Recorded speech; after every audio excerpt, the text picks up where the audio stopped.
Paz e graça para você ligado nessa emissora. Começamos agora o seu programa de reflexão, entrevistas e debates de todas as noites.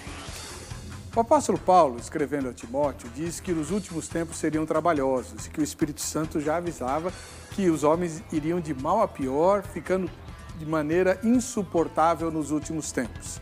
Evidentemente, nós já assistimos boa parte disso acontecendo nos nossos dias, inclusive na nossa própria realidade. Como a igreja tem se portado em relação a esse desafio para com as crianças? Os adultos têm estruturas de defesa, já tem a casca um pouco mais grossa, né? Tem meios de se preparar e se defender dos ataques do Império das Trevas. Mas e as crianças? A gente sabe que na escola secular, elas estão cada dia mais expostas a todo tipo de pecado e todo tipo de desafio à vontade de Deus. E na igreja? Elas recebem alimento adequado, instrução da maneira adequada, são treinadas e ensinadas na palavra de Deus, são discipuladas? Ou será que as crianças recebem um trabalho mais improvisado, digamos assim, algo que proponha que elas fiquem entretidas durante o tempo em que os pais estão, eles sim, recebendo instrução e sendo ministrados? Será que, no fundo, a gente acredita que uma criança pequenina pode se converter ao Senhor Jesus? Você acha que um menino pode crer? Pode decidir a sua salvação na infância? Ou isso é coisa de adultos? Eu conheço muitas igrejas que não dão a menor importância para os pequeninos porque eles, na verdade, são um problema, né? Fazem barulho, precisam de espaço para brincar, correr, etc. Enquanto os pais, esses sim, que são importantes, ficam na igreja recebendo a orientação, a exortação, a instrução, ou fazendo a campanha e por aí vai. Mas o papel da igreja é entreter as crianças ou discipulá-las? Fazer com que elas sejam seguidoras do Senhor Jesus? Por falar no Senhor Jesus, ele disse que das tais criancinhas era o reino de Deus. O que ele quis dizer com isso? Será que de fato e em verdade crianças podem se converter? Como treinar as pessoas que querem, e elas são cada vez em número mais reduzido, trabalhar com as crianças da igreja? Se alguém chegasse para você e dissesse, eu gostaria de me preparar para trabalhar na escolinha, o que você faria com essa pessoa? Você conhece a APEC? Uma das instituições evangélicas mais antigas do Brasil e presente no mundo todo? Hoje é dia de apresentarmos a Aliança Pro Evangelização das Crianças. Está no ar o Vejam Só.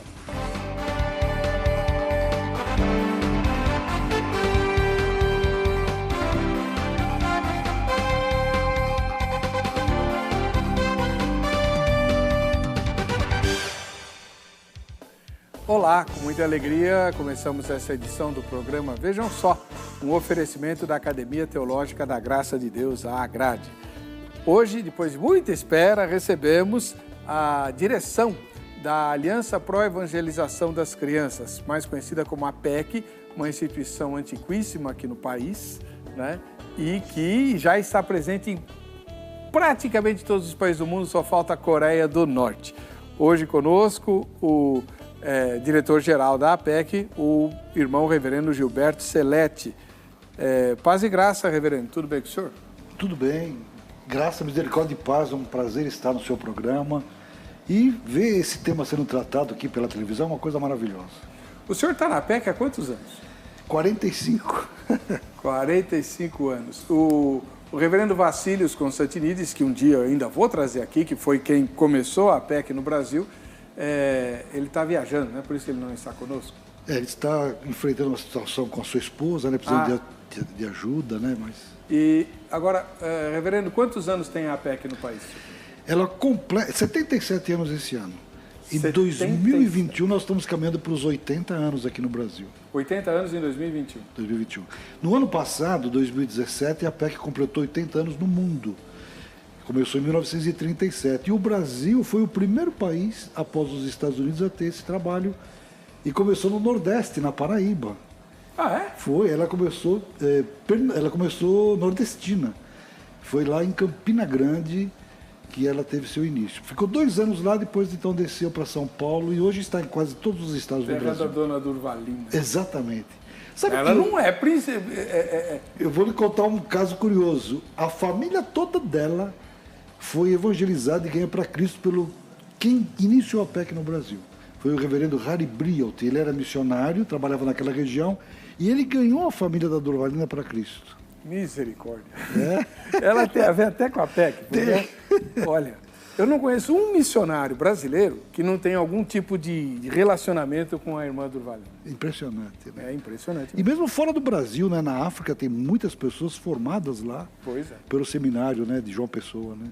Seja muito bem-vindo, reverendo. Muito obrigado. Do outro lado, nós recebemos a missionária Eni Borges Reboledo, agora, né, o nome dela aumentou um pouquinho, que cuida do Departamento de Cuidados e Membros no atual momento, mas que é um patrimônio histórico, assim como o reverendo Gilberto, da APEC. Tudo bem, Eni? Paz e graça. Muito bem. É um prazer estar aqui neste programa, compartilhando, ouvindo e também participando deste grande evento que acontece na nossa cidade, com uma perspectiva também nacional. É um prazer e muito obrigado pelo convite. Você está na APEC há quantos anos? Dia 2 de fevereiro do próximo ano, se o senhor permitir e ele não voltar, eu vou estar completando 60 anos de ministério. 60 anos na APEC. Bom, não precisa falar mais nada. Vamos ver a matéria que o nosso querido Zeca preparou e que apresenta a APEC. Em seguida, voltamos com as histórias e com os principais desafios da APEC. Preparar as crianças para os tempos difíceis que vêm chegando e também discutir uma questão doutrinária. Uma criança pode se converter? A decisão por Jesus é válida ou isso é coisa de adultos? Vejam só. O Brasil é o 5º país mais populoso do mundo. São mais de 200 milhões de pessoas, perdendo apenas para a China, Índia, Estados Unidos e Indonésia. O crescimento natural de uma população é quantificado por 2 importantes conceitos: a taxa de natalidade e a taxa de mortalidade. A natalidade no Brasil vem diminuindo com o passar dos anos, o que demonstra uma nova formação de família e também o envelhecimento da população. Dados divulgados pelo IBGE relacionam o processo de envelhecimento da população brasileira a uma expressiva queda na chamada taxa de fecundidade. Observe comigo. Em 1980, essa taxa era estimada em 4,12 filhos por mulher. Caiu para 2,39 em 2000. As projeções do Instituto estimam que esse número irá para 1,51 em 2030 e chegará a 1,5 em 2060. Os números mostram que a cada dia diminui o número de crianças que nascem. Além disso, temos atualmente uma discussão enorme sobre questões como o aborto, por exemplo, que demonstram muito sobre como a nossa sociedade vê a criança. Será que essa visão tem influenciado também a igreja? Será que as igrejas de hoje estão preparando suas crianças? Ou ainda, será que estão preocupadas com isso? Com os chamados ministério infantil? Para falarmos sobre isso, teremos hoje aqui no Vejam Só uma entrevista com membros da APEC. Aliás, você já ouviu falar sobre a Aliança Pró-Evangelização das Crianças? A APEC é um ministério internacional centrado na Bíblia, dedicado à tarefa de ganhar meninos e meninas para Cristo. Em 1937, a APEC foi oficialmente constituída lá em Chicago e se transformou em um ministério mundial. O Brasil foi o primeiro país, depois dos Estados Unidos, a ter o ministério da APEC. Isso no ano de 1941. Por isso, meu amigo, fique ligado. A edição de hoje do Vejam Só está super especial e já está no ar. Muito bem. Nós estamos recebendo hoje aqui o reverendo Gilberto Celletti, que dirige a APEC. Qual é o nome da sua função oficial? É chamado Superintendente Nacional. Superintendente Nacional. O irmão substituiu diretamente o reverendo Vassílios. Foi, ele foi superintendente até 1999. Aí ele foi dedicado para o trabalho no Oriente Médio e eu fiquei, então, com a responsabilidade no Brasil a partir de então. O reverendo Vassílios tem a vantagem de ser grego, né? Um grego nascido no Egito, né? Ah, ele nasceu no Egito? Nasceu no Egito. Eu não sabia disso. Nasceu no Egito. Agora, eu pensei que ele era o fundador no Brasil, não é? Não, ele foi o primeiro superintendente nacional, porque embora nascido no Egito e de naturalidade grega, ele se naturalizou brasileiro. Uhum. Então ele foi o primeiro superintendente brasileiro. Antes dele tivemos Dona Eunice Johnson, que era uma canadense, antes dela outros missionários americanos, então passou a ser nacional a partir de 1968, quando ele assumiu o trabalho. Você chegou a pegar antes do reverendo Vassílios, não, né, Ine? Sim.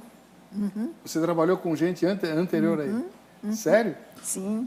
Eu tive o prazer de ser ovelha da Dona Eunice, foi ela quem me encontrou. Mas antes de vir para trabalhar na Aliança, eu fiz o curso de um ano em 1957, quando ainda tinham alguns missionários que uma das pessoas que liderava era a Dona Berenice Calburg. E então tinha o curso de um ano, e foi aí então, mas na realidade todo esse processo de educação veio do coração da Dona Eunice. Eu fui ovelha dela, ela foi, me achou, trouxe para trabalhar no escritório, e assim foi que eu comecei a minha carreira missionária. Esse escritório que você trabalhou é aquele que eu conheci, aqui pertinho do Parque Dom Pedro? Na Rua Vanhagem, 44, travessa da Ladeira Porto Geral. Eu acompanhei a minha mãe muitas vezes, né? À noite lá, ela ia fazer o curso. É um lugar histórico aquele. Histórico. Né? Pequeno, mas muita gente foi violentamente abençoada ali. Eu tive o prazer de conhecer sua mãe e ser professora dela também. Você foi minha professora também. Com muito prazer. Você não lembra, mas você foi. Sim. É que ela tinha 3 anos de idade e já dava aula. Ai. Não é mais ou menos isso? Quase lá. Reverendo Gilberto, uma criança pode se converter? Olha, na verdade, teve uma experiência interessante no Rio de Janeiro, numa pregação no domingo. Foi feito um apelo, um convite, e um menino de 8 anos saiu pelo meio do corredor, uma igreja imensa, e um diácono pegou pelo braço e disse: vai sentar, menino, isso não é coisa para criança. Assim. E o menino foi correndo para casa. Eu sei da história porque a mãe dele era minha aluna lá no Rio de Janeiro, quando eu trabalhei no Rio. Ela estava de cama, com febre, e ela então levou o seu filho. Ele chegou chorando no quarto, falou: mamãe, o que eu queria? Ele disse que eu não quero coisa, não é para criança. E ela levou o menino a Cristo, depois me contou a história.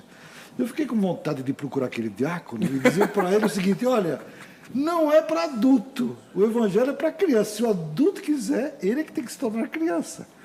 Lembrando daquilo que Jesus disse em certa ocasião, né, quando os discípulos perguntaram: quem é o maior no reino dos céus? Ele disse: não vos converterdes e não vos tornardes como crianças, de maneira alguma entrareis no reino dos céus. Então, de uma certa forma, a criança quase que virou um modelo ali. Eu quase que diria o seguinte: o adulto tem que se tornar criança. A gente sabe que a criança é humilde, é singela, ela crê, ela é confiante. O adulto já é desconfiado, já tem aquela... É complicado.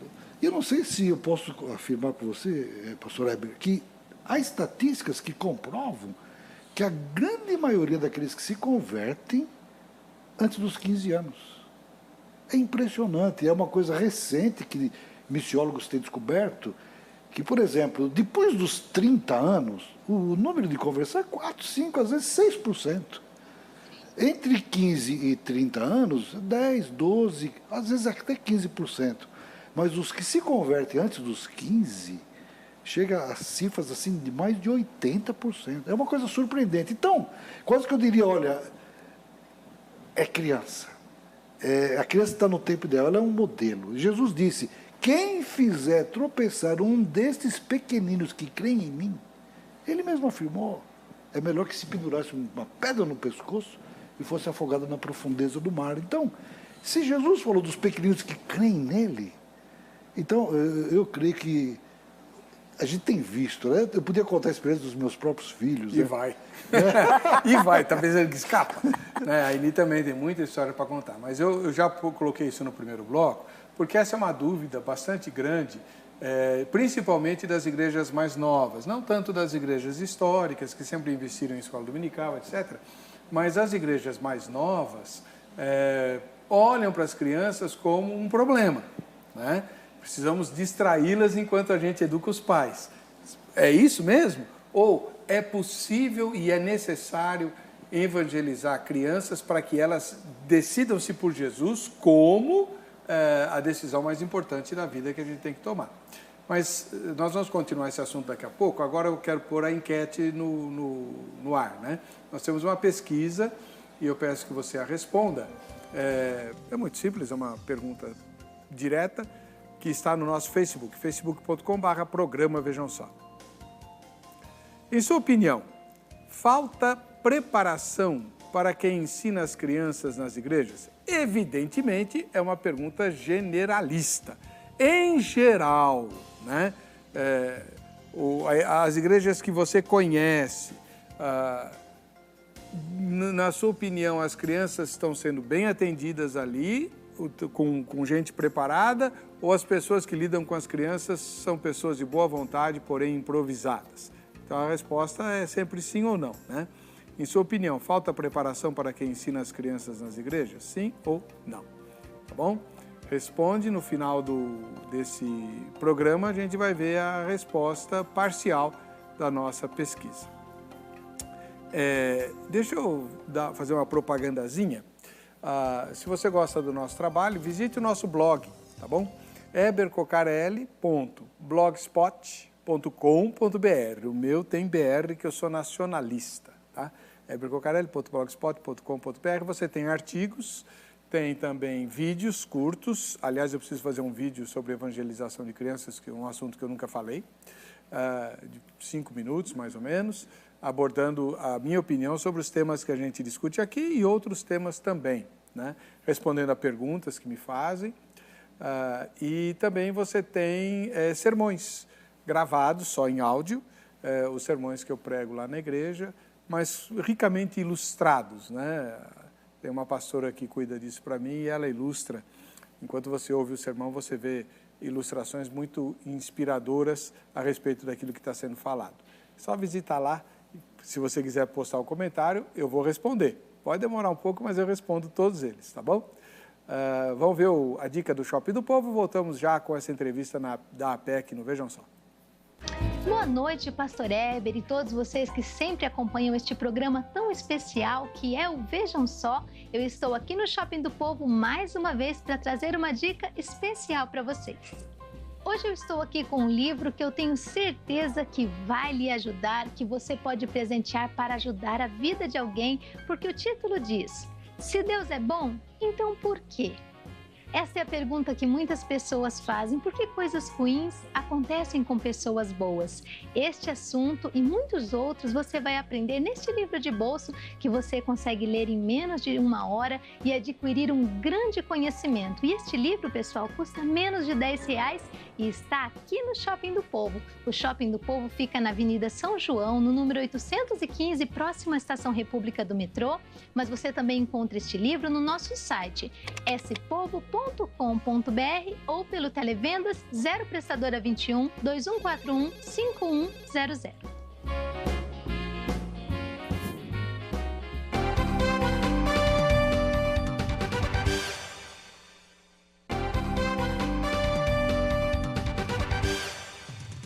Estamos de volta com uma entrevista especial hoje, falando com os irmãos que dirigem a Aliança Pro Evangelização das Crianças aqui no Brasil, uma instituição internacional, e que, Fernando Gilberto estava me contando, ela está presente em todos os países do mundo, menos um?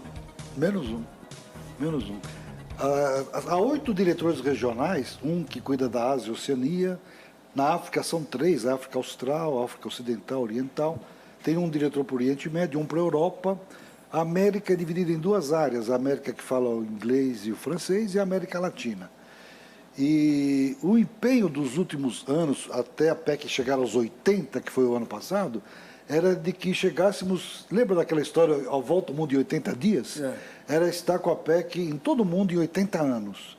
E foi um empenho muito grande, todos fizeram. A PEC do Brasil, inclusive, trabalhou muito para abrir a PEC nos países que falam português na África. Nós tivemos esta bênção de Deus e abriu o trabalho em Angola, Cabo Verde, Guiné-Bissau, Moçambique e São Tomé e Príncipe. E os demais obreiros do mundo todo se empenharam, mas ficou faltando a Coreia do Norte, por razões óbvias, né? Inclusive, é um movimento em todas as APECs do mundo de a gente desafiar as crianças a orarem. A gente tem projetos assim de as crianças em oração, e uma dessas orações que os clubes com crianças estão fazendo em todo mundo é que as crianças da Coreia do Norte possam ouvir de Jesus.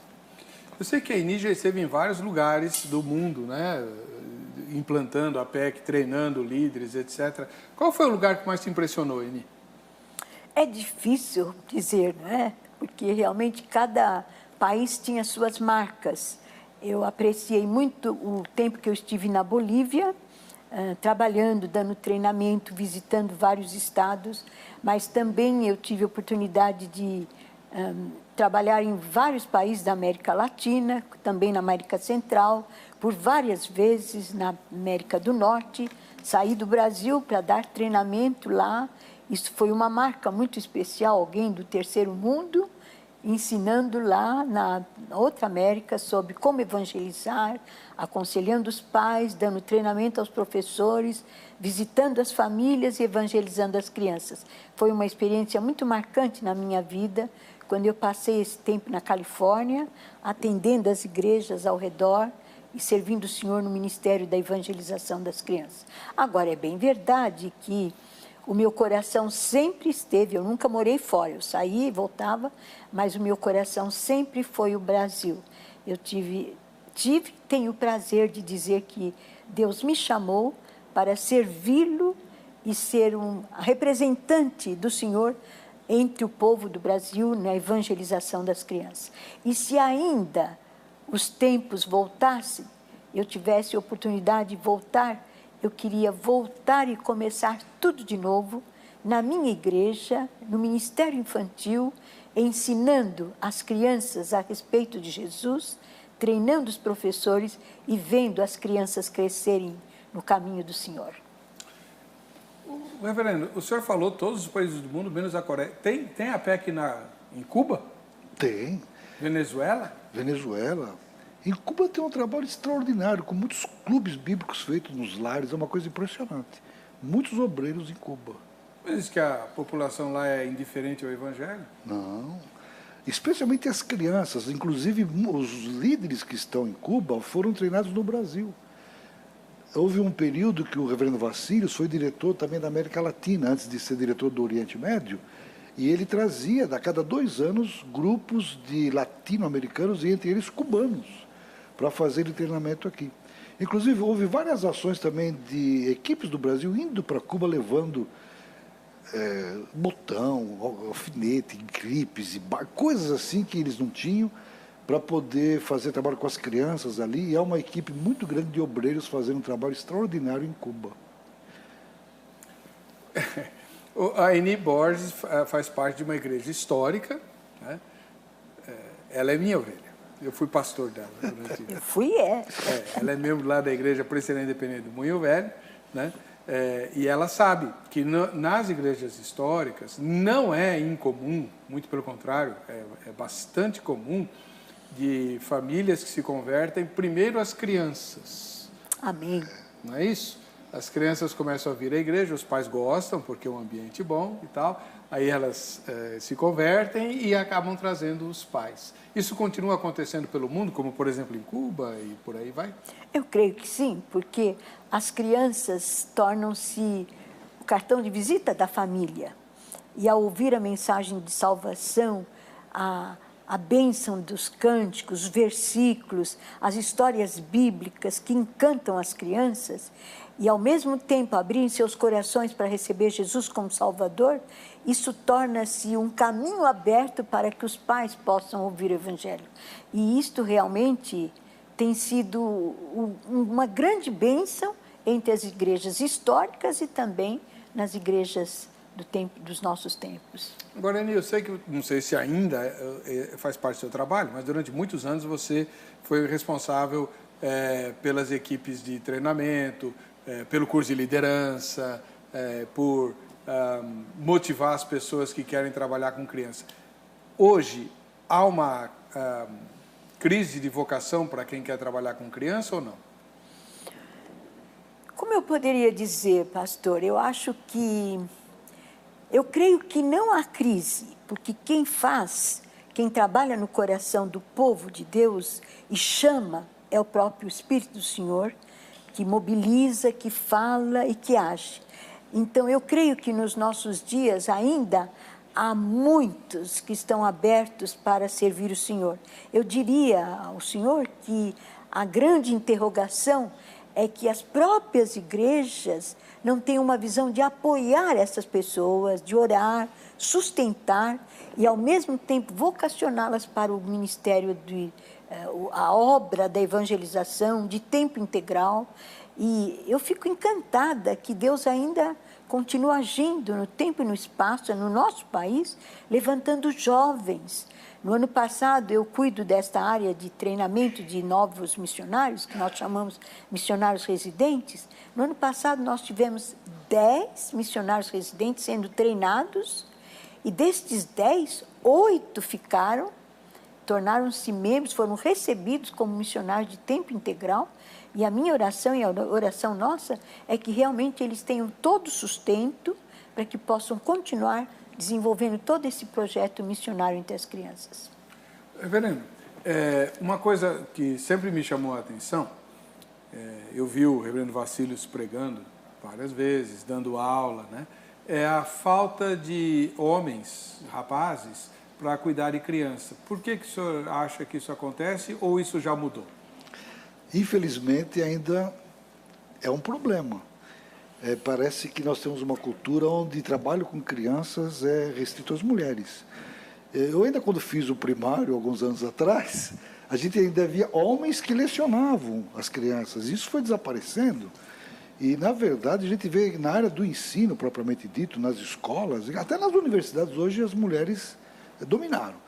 Na escola dominical é a mesma coisa. E nós está tendo um fenômeno, inclusive, até de muita liderança na igreja está passando a ficar na mão das mulheres.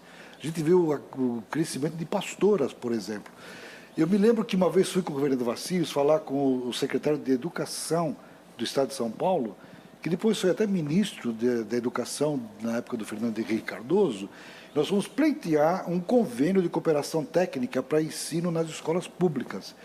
E quando fui eu e o Vassílios, era o Renato, né, o professor Renato, nos recebeu, a primeira coisa que ele disse é o seguinte: eu me admiro que vocês são 2 homens tratando de ensino de crianças, porque nós temos um estudo feito com os secretários de Educação do Paraná, Santa Catarina, Rio Grande do Sul e São Paulo, que estamos detectando que o maior problema que nós temos na área da influência das crianças é a falta do homem, é a falta do pai no lar, é a falta do professor na escola, é a falta, e a gente então no lado nosso evangélico, é a falta também de homens diante das crianças. Então, esse ainda continua sendo um problema.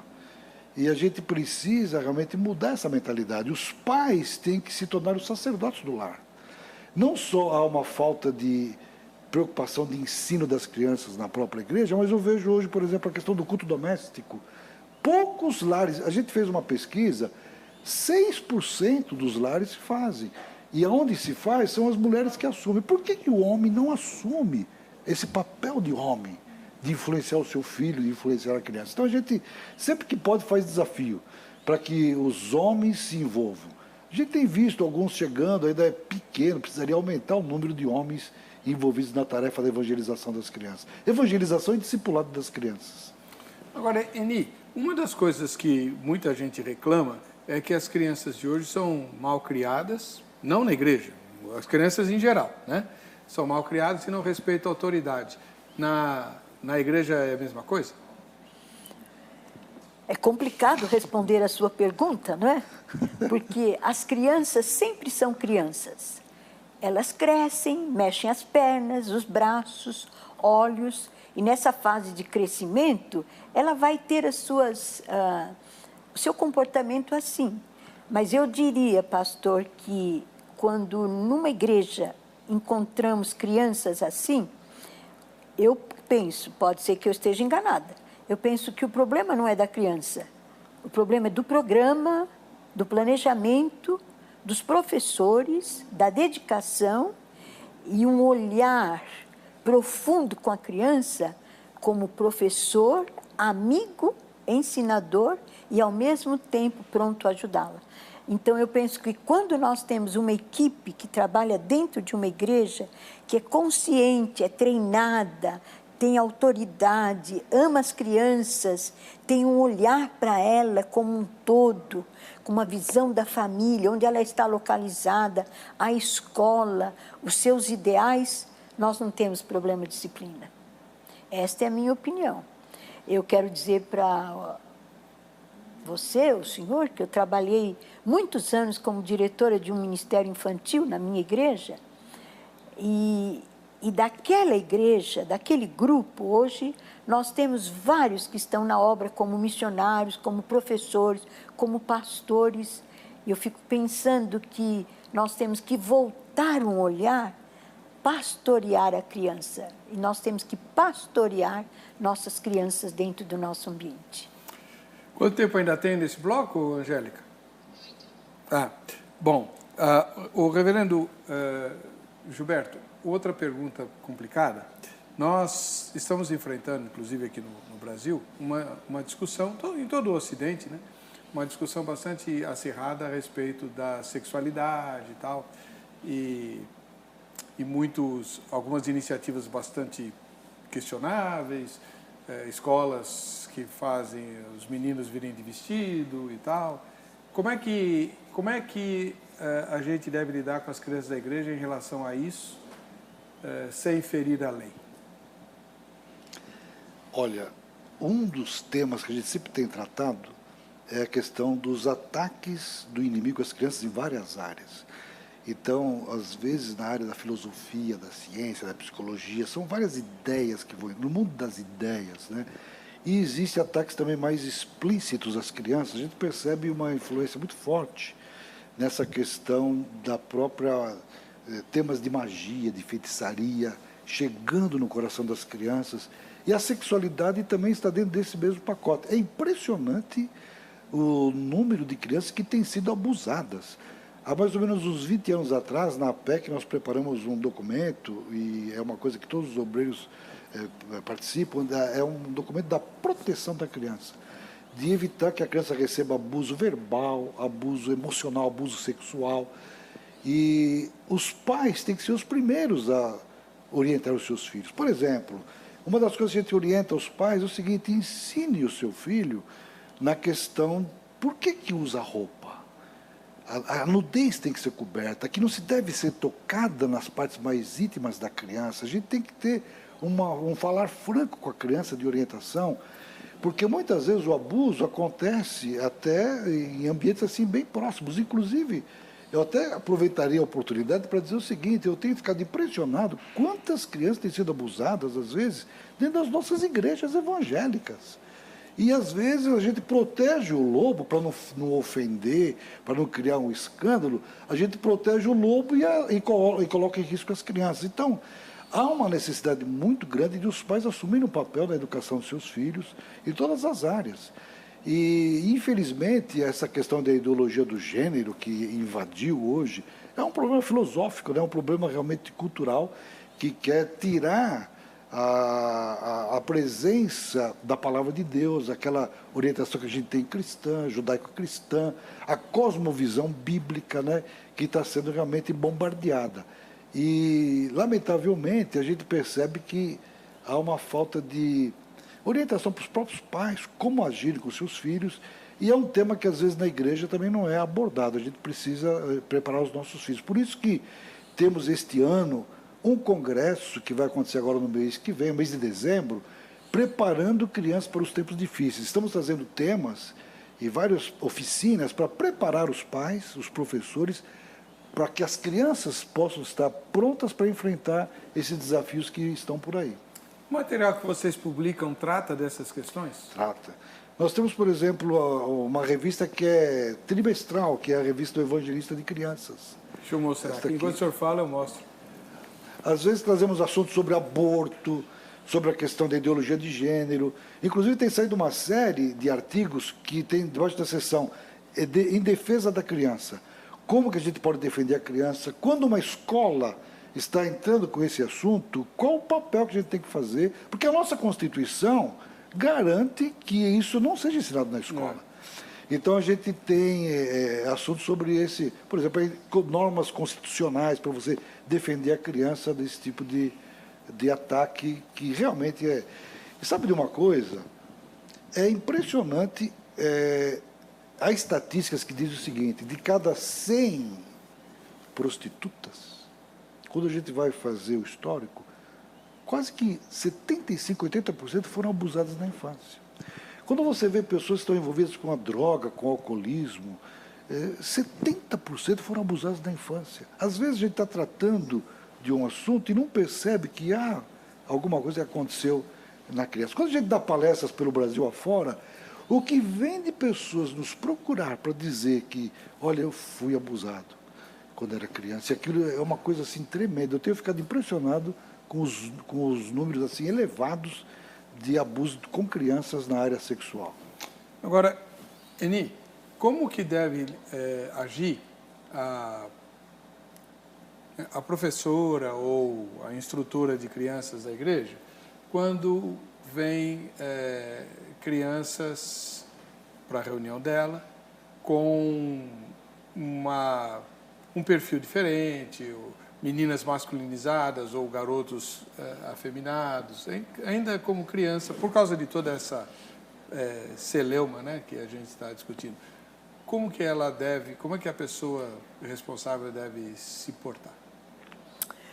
Eu penso, pastor, que a primeira coisa é ela gastar tempo com aquele menino, saber o histórico dele. Como é que ele chegou a esse ponto? De que maneira foi a influência? Qual foi a influência que ele teve? Por que ele deseja vestir-se como uma menina? Ou como ele precisa, ou ela quer vestir-se como menino? A criança não nasce com esta teoria no seu coração. Isto são artimanhas e são processos que vão chegando à frente, diante da criança, para impedi-la de ter a sua própria vida.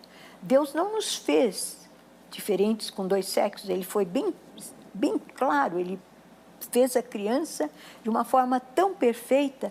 Então, eu creio que o professor deve ter aquele tempo para chegar, conversar, à luz das Escrituras, mostrando a verdade da palavra do Senhor, a importância do sexo, a importância de como fomos criados e a importância que nós devemos ter de seguir o caminho pelo qual fomos criados. Eu creio que cabe ao professor não ter uma atitude de crítica, excluí-lo, mas ele tem que ter uma atitude muito mais de compaixão, de amor, para com a criança e para com o pai, mostrando a verdade, dizendo a verdade, procurando caminhos. Existem muitas coisas que nós podemos trabalhar com as crianças, até antes de chegarem a este ponto. Bom, eu esqueci de pôr o Vejam Só, quem assiste ao Vejam Só, a gente vai ver no próximo bloco, mas nós recebemos um vídeo, né? Eu queria exortar você a fazer o seu. Manda o seu recadinho para nós, né? Você pode concorrer a presentes. Aliás, você vai concorrer a presentes se mandar a sua foto ou o seu vídeo aí com a sua mensagem, o seu recado. E quem mandou o recado hoje foi o Fábio, ele mora em Suzano, um município aqui da Grande São Paulo. Vamos ver. Paz e graça, pastor Heber Cocarelli, boa noite para você e toda a sua produção. Queria sugerir, eu sou o Fábio do Ministério do Belém, daqui de Suzano. Eu queria sugerir que falem sobre a mulher de Caim. Quem era a mulher de Caim, visto que a Bíblia não relata em Gênesis, mais alguns filhos antes de Adão e Eva, antes de Abel e Caim. Amém? Ah, bom, essa é uma pergunta bastante recorrente, né? Com quem Caim casou, né? Se só havia ele e Abel como filhos de Adão e Eva. Aí, tá bom, a gente vai estudar com carinho essa proposta, tá bom, Fábio? Um grande abraço para você, a gente vai para o intervalo, voltamos já com o Vejam Só. Boa noite, Pastor Éber e todos vocês que sempre acompanham este programa tão especial que é o Vejam Só. Eu estou aqui no Shopping do Povo mais uma vez para trazer uma dica especial para vocês. Hoje eu estou aqui com um livro que eu tenho certeza que vai lhe ajudar, que você pode presentear para ajudar a vida de alguém, porque o título diz: Se Deus é bom, então por quê?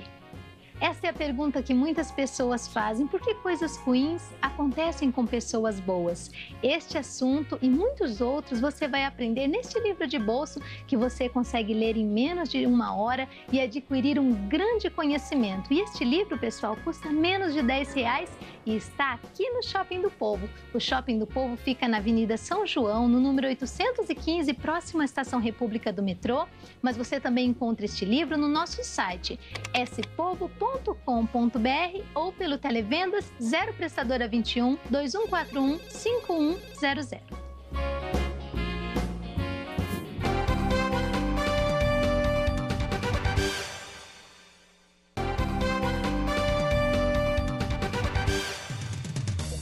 Estamos de volta com o programa Vejam Só e agora sim, né, vamos ver o Vejam Só, quem assiste ao Vejam Só. Manda sua foto, manda seu vídeo, tá? Queremos se conhecer. E você pode ganhar o kit do Shopping do Povo, né? Que, como a gente está no mês da criança, tem aí a Bíblia Infantil e 2 livros para os pais, tá bom? A primeira foto de hoje vem lá de Venâncio Aires, no Rio Grande do Sul. O Samuel Elias e o pai, o pastor Ivo Lucinho. Né? O irmão Ivo e o Samuel. Daí foi quem fez o selfie. Um grande abraço ao povo de Venâncio Aires. Coma um espeto corrido aí por mim, tá? Sei lá quando eu vou poder fazer isso. Agora a gente vai para Santa Catarina, em cidade de São Ludgero, a Arlete Nierus. Assiste ao Vejam Só. Valeu. Um grande abraço ao povo de Santa Catarina. Lindo estado. Tem um tempo que eu queria ir lá, morar lá, né? Não consegui nenhuma alemãzinha para casar comigo e eu voltei embora. Voltei para São Paulo. Vamos para o Rio de Janeiro agora. Em Nova Iguaçu, a Ana Paula assiste ao programa. Ô, Ana Paula, um grande abraço para você. Deus te abençoe. Obrigado pela sua audiência. E um abração para o povo de Nova Iguaçu. Agora, capital moral do país, Curitiba, Paraná, a Ana Cleide e o esposo Deolir Daguete, né? Os dois assistem ao programa, a Ana e o Deolir. Deus abençoe vocês. Obrigado, um grande abraço e nossas orações por Curitiba. E aqui em São Paulo, na capital, no bairro da Vila Ema, nós temos o Evaldo Dias da Silva, né, que recebe também o convite para vir assistir a gravação ao vivo, já que mora na capital. É só combinar pelo Facebook o dia certinho, tá bom, Evaldo? Abração para você. Bom, Eni Borges, você ainda tem vinculação com o curso de liderança da APEC? Sim, sim. Por que o curso de liderança é tão difícil? Tão puxado? É pior do que um curso universitário da maioria das faculdades que eu conheço. Que bom! O Instituto de Liderança tem por finalidade treinar líderes, homens e mulheres que passaram por um seminário, um instituto bíblico, e é um curso especializado para treinar missionários de tempo integral. Então, ele não é um curso tremendamente impossível, mas ele é um curso bíblico, teológico, ele é um curso metodológico e é prático, porque além de toda a parte doutrinária, a parte metodológica, os alunos vão poder participar, fazendo seu estágio em tudo que viram no Ministério das Crianças, etc. Então, para que possamos ter bons obreiros, nós temos que ter um bom curso. E para ter um bom curso, isso requer um currículo, uma demanda, a parte acadêmica, o acompanhamento e a excelência no ensino. Mas é complicado, viu? Quem passou por lá não é mole, não. Isso é porque às vezes a pessoa... Porque ele funciona no acampamento, é lá no Boas Novas, é isso? Então, eu vou lá para o acampamento e tal, tá achando que... Olha, não é brincadeira, não. O nosso irmão pastor Gilberto pode mencionar também, porque atualmente ele é o diretor do curso, então ele pode compartilhar algumas experiências dele. Então, esse curso de liderança funciona como? Na verdade, eles são 12 semanas e as matérias começam no domingo à noite e terminam no sábado. Então, é uma semana intensa. Às vezes ele vê numa semana o que ele levaria um semestre para ver numa escola teológica, assim, uma vez por semana. Estou falando. É bem puxado, é intenso. Então, a gente começa já às 7 horas da manhã, já é o café e já tem os estudos, são 6 aulas pela manhã. Quantas? 6 pela manhã, 6 aulas. E depois, então, almoço 1 hora da tarde, tem um coffee break no meio e tal. Às vezes temos aulas à tarde também, 2, 3 aulas, e à noite é tempo de estudo obrigatório. Então, é biblioteca, é pesquisa, é um trabalho bem intenso, é uma coisa realmente... E nós fizemos, no ano passado, o primeiro Instituto de Liderança para indígenas. Que nós estamos num projeto agora de formar lideranças indígenas para alcançar as crianças, porque às vezes há muitos líderes indígenas que não enxergam as crianças. Nós tivemos um curso de 12 semanas a 180 quilômetros de Manaus, com 10 indígenas, e temos o primeiro obreiro indígena, pastor Gerson Lopes, ele é da etnia Baniwa, acima de São Gabriel da Cachoeira, um lugar que é reserva indígena, nós não podemos entrar sem permissão. Ele está lá atuando com 98 comunidades indígenas. No ano que vem faremos novamente um curso desse em Rondônia, para formar lideranças indígenas. São pastores que já fizeram o seminário, que vêm e se especializam para poder alcançar as crianças. Então, o diferencial desse curso é a intensidade com que ele é feito, e o professor acompanha passo a passo, né? O dia todo envolvido com os alunos. É um curso muito assim personalizado.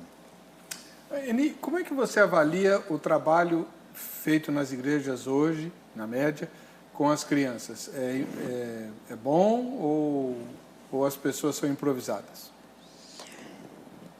Eu penso, pastor, que as nossas igrejas há uma grande necessidade de aperfeiçoar no ensino das crianças, no programa das crianças. Eu acho que nós estamos vivendo numa época onde o trabalho com as crianças não tem sido olhado com tanto carinho como em tempos passados. Então, o processo do ensino passou a ser assim, aquele escolão. Então, tem um programa todo para os adultos e um programa para as crianças todas juntas, né? Um horário das 2 horas. Então, aquela essência da escola dominical, que era trabalhar com as idades, tendo programa, tendo um planejamento, e a ênfase, porque uma criança que vive na escola dominical, ela tem um procedimento totalmente diferente no corpo de Cristo. E a escola dominical, parece-me que ela está numa fase falida. Então, há uma grande falta e uma grande necessidade de restaurar esta visão do ensino às crianças nas igrejas. Agora, reverendo, eu sei, eu fui criado na igreja, né? Eu diria que, no mínimo, 2/3 dos textos bíblicos que eu conheço de cor, eu aprendi quando criança. Ainda se ensina, porque às vezes gastava um bom tempo da aula decorando versículo, com técnicas como varal e tal, fazendo concurso, né? Ainda se faz isso? Lamentavelmente, acho que a memorização de versículos ficou um pouco afastada da metodologia nas igrejas. Às vezes até vou fazer um programa com as crianças, eu pergunto, quantos aqui sabem 10 versículos de cor? Dificilmente alguém levanta a mão. E realmente, no passado, a gente tinha essa facilidade de memorização. Não sei se a própria influência na área do ensino, onde memorizar hoje parece que é uma coisa ultrapassada, afetou também na igreja. Então não há muita preocupação de memorização. E uma coisa que me preocupa hoje na questão da igreja é o seguinte: as pessoas querem entreter as crianças. E também é difícil uma pessoa que se comprometa a ser professor. Eu diria assim, para ser pastor das crianças. Às vezes ele oferece assim, um domingo por mês. Ó, um domingo por mês eu ajudo. Então a criança não tem aquela continuidade. Às vezes um domingo é uma pessoa, domingo é outra. Então está faltando, a gente está precisando do avivamento. Amém. Para que as pessoas realmente se comprometam. E eu diria que talvez o grande segredo com as crianças é o seguinte: levar primeiro a criança a Cristo. Porque no momento que a criança ela tem o seu encontro com Jesus, há uma transformação.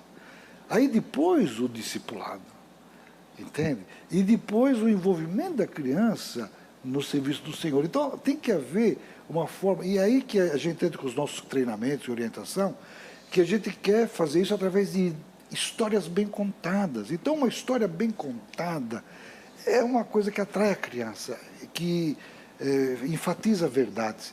Mas dentro da história tirar uma lição que a criança possa confiar em Jesus. Ela diz: Senhor Jesus, eu quero realmente que o Senhor venha ser o meu Salvador. E aí há uma mudança, porque além do ensino do professor, tem o Espírito Santo interiormente dirigindo a vida daquele pequenino. Mas, Eni, aí duas questões em cima disso que o pastor falou. Não é muito covardia, não é bem covardia perguntar para a criança se ela quer aceitar Jesus. Ela não vai te contrariar, ela vai acabar fazendo o que você quer, né? Porque ela é uma criança. E, em segundo lugar, uma criança se converte de verdade, ela se arrepende do quê? Interessante que esses dias nós estávamos numa reunião de crianças e as crianças ouviram o evangelho, o convite, e o menino disse, a professora perguntou, ele disse: agora eu sei quem é Jesus porque eu sou pecador e eu pedi perdão dos meus pecados. Então o menino tinha uma convicção tão grande de quem era Jesus para ele e o que ele tinha feito. Então, pastor, a verdade é essa: se nós levamos as crianças a Cristo de uma maneira profunda do Evangelho, de uma maneira sábia apresentar o Evangelho, não há um segredo. O Evangelho é o mesmo que pregamos para os adultos, mas apresentamos de uma forma tão simples quem é Deus, a pessoa de Deus, o que Ele fez, a obra de Deus, a natureza nossa, o pecado. Nós já nascemos com pecado, a obra de Cristo na cruz do Calvário. Ele morreu pelos nossos pecados. Ele quer fazer uma mudança na nossa vida e, se nós o aceitarmos, nós temos o privilégio de termos vida eterna. Então, a criança, automaticamente, o que nós ouvimos, ela é confiante, ela crê, ela entende e ela está pronta para dizer sim. Ela não está tão arraigada com as coisas da própria sociedade, mas ela tem um coração aberto para Jesus.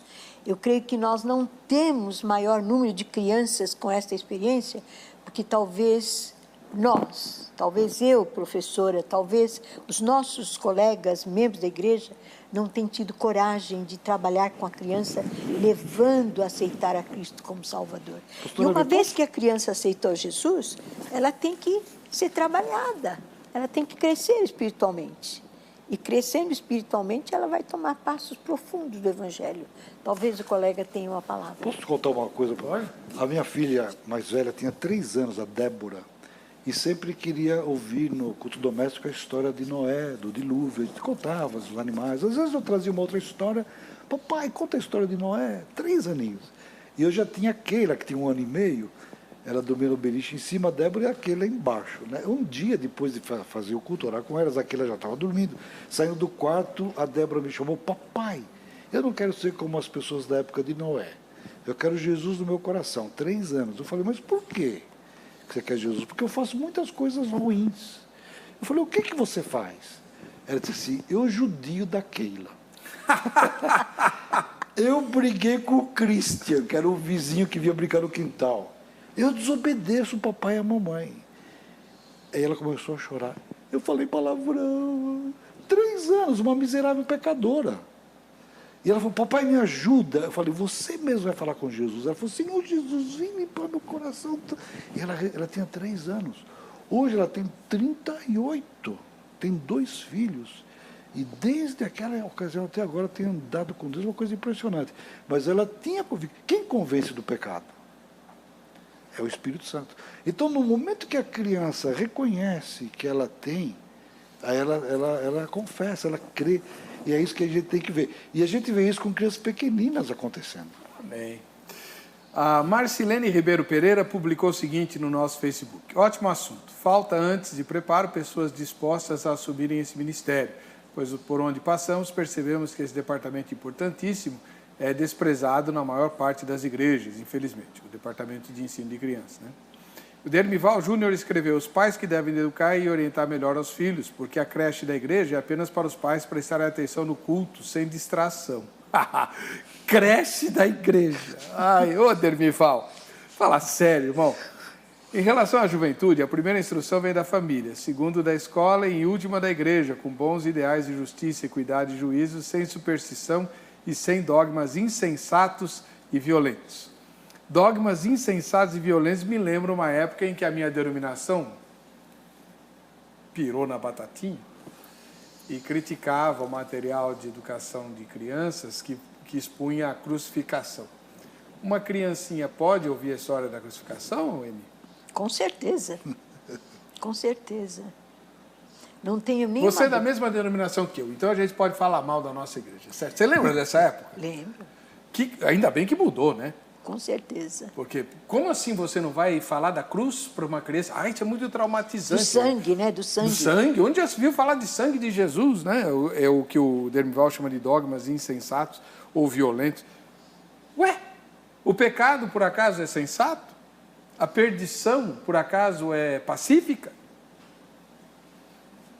E sabe, eu creio que quando o ministério infantil da igreja é forte, ele tem uma visão ampla, ele vê a criança como um todo, ele pensa na vida espiritual da criança, ele traça planos para levá-la a Cristo, faz um planejamento de tal maneira que a criança vai passar por a fase de crescimento, sendo ensinado o Evangelho, as verdades do Evangelho, amor pela palavra, conhecer a palavra, praticar a palavra do Senhor, crescer na graça.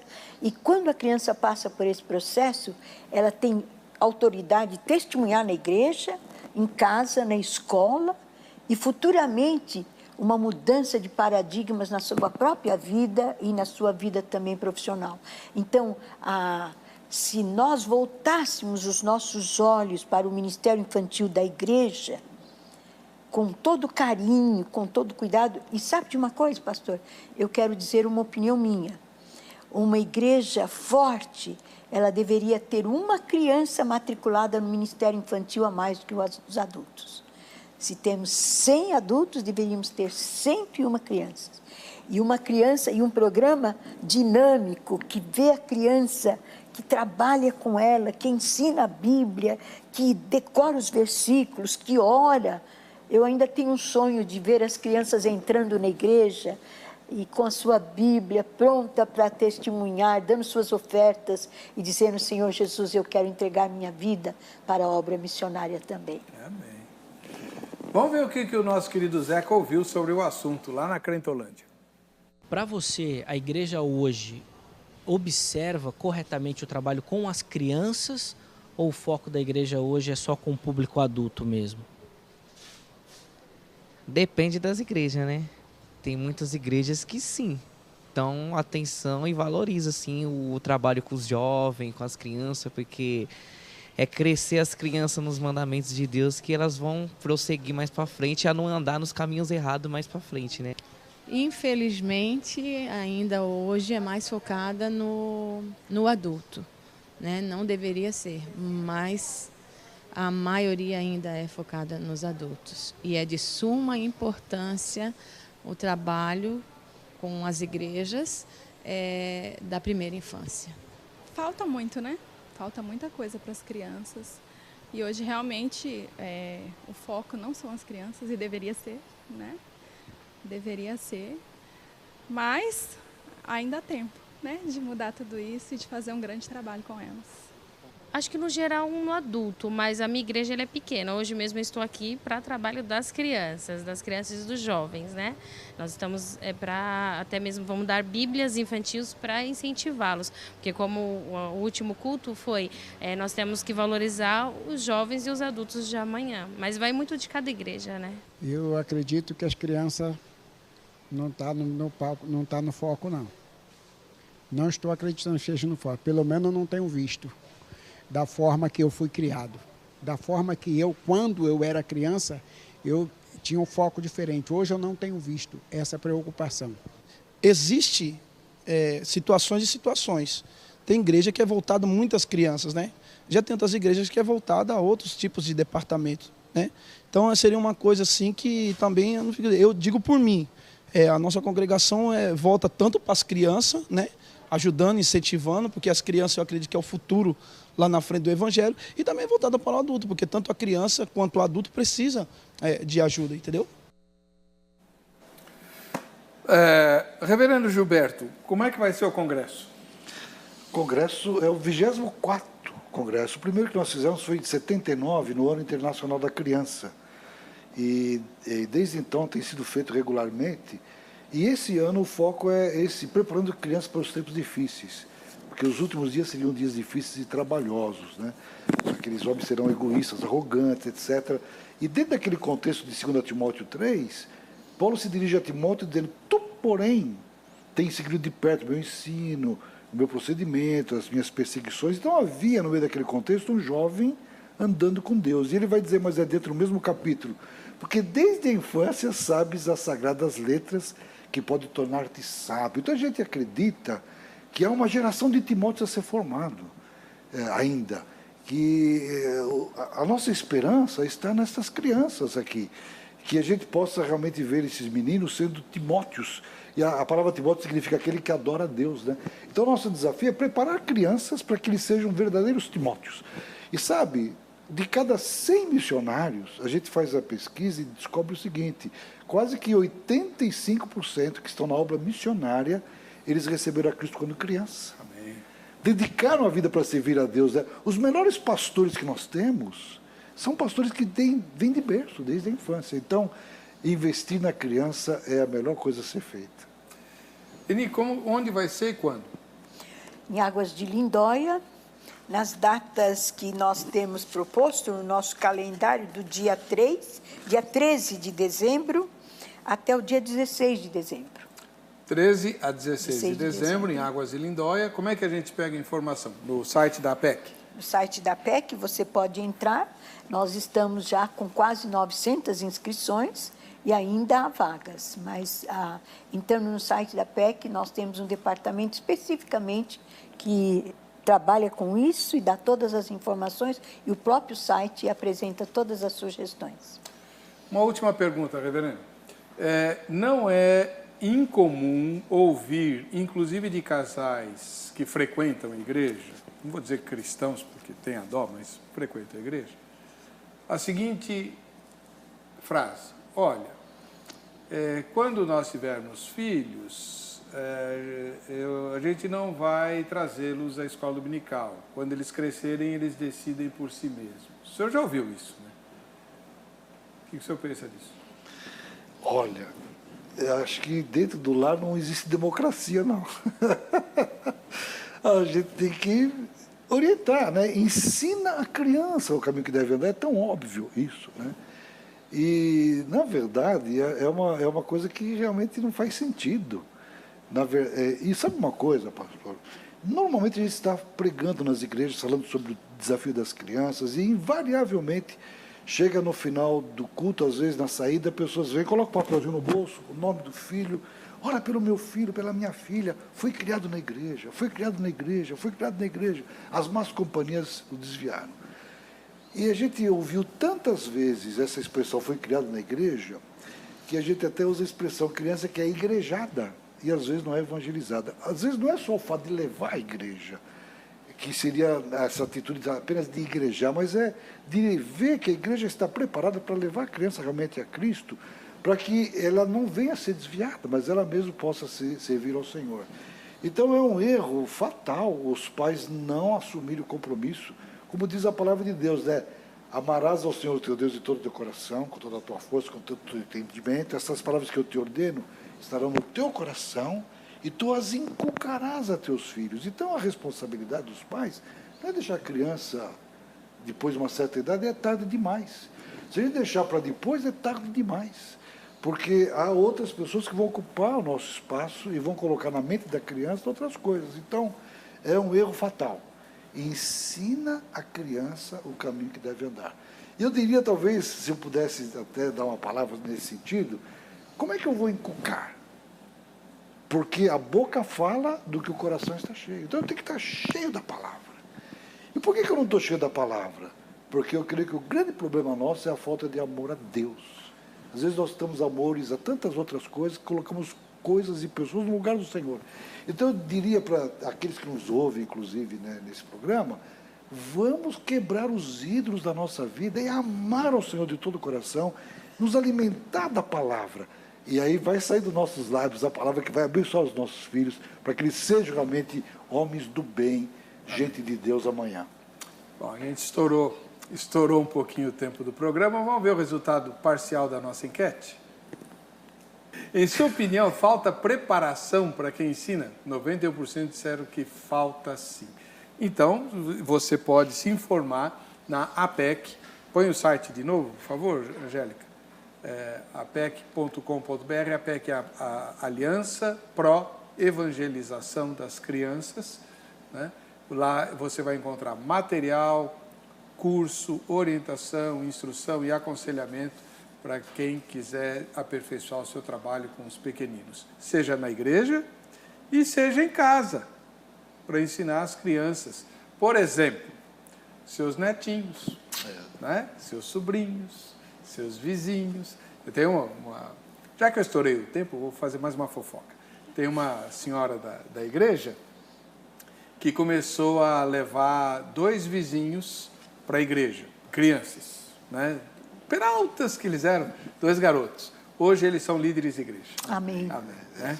Glória a Deus. Pastor, eu sei que já estourou o tempo, mas eu posso dizer, se os nossos ouvintes desejarem saber de como poder ensinar as crianças, a PEC em São Paulo fornece uma gama de cursos que não só trabalha com o coração, mas também com as possibilidades. A outra questão também é se as nossas famílias pudessem também se desejarem, a PEC tem um pequeno caminho para orar pelas crianças e todos os dias no seu culto doméstico orar pelas crianças. E, ao mesmo tempo, nós temos para as crianças se tornarem intercessores, também temos um livrinho de oração. De oração, que está inteiramente às ordens. Glória. E nós todos estamos às ordens para recebê-los. Bem. A gente vai encerrar. A PEC fica ali na Estação Santa Cruz, não é isso?